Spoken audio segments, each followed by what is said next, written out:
नमस्कार फ्रेंड्स, मी लातूरचा या चॅनलमध्ये आपले सहर्ष स्वागत आहे. आणि आम्ही आज आलेलो आहे बाबळगाव येथे. तर हे आमचे सर आहेत, मस्के सर. ह्यांची ही शेती आहे फ्रेंड्स.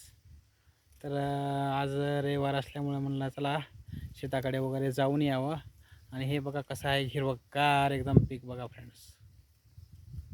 तर तुम्ही हा व्हिडिओ कुठून बघत आहात का नाही बघा, आणि तुमच्याकडलं पण कसं आहे वातावरण बघा. हे आमचं लातूर जिल्ह्यातलं बाबळगाव हे आमच्या सरांचं गाव आहे. आमचे पाहुणे आहेत आणि सर शिक्षक पण आहेत. तर आम्ही आज सुट्टी असल्यामुळं मी आणि सर आलो होतो शेतामध्ये. तर हे बघा शेत कशा प्रकारे आहे, हिरवगार आहे एकदम. तर सर कसं वाटतंय मग शेतामध्ये येऊन? छान आहे, छान चांगलं आहे आहे. ना? निसर्गाचं वातावरण. निसर्गाचं एकदम नैसर्गिक वातावरण वगैरे आहे आणि एकदम हिरवं. सध्या अ, हं. रब्बी पीक खूप जोरात आहे, जोमात आहे. जोमात आहे एकदम. कारण ह्या वर्षी पाऊस काळ बी भरपूर झालेला आहे फ्रेंड्स.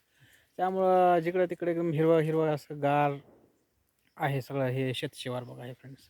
हे आहे आमचे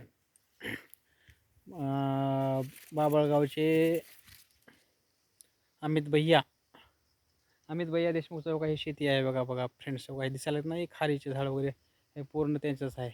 तर हे आमचे मस्के सर त्यांचे शेजारी आहेत. कुणाचे? देशमुख साहेबाचे ना, अमित भैया देशमुखचे शेजारी. हे बघा असं त्यांचं शेजारी शेत आहे देशमुख भैयाचं सुद्धा.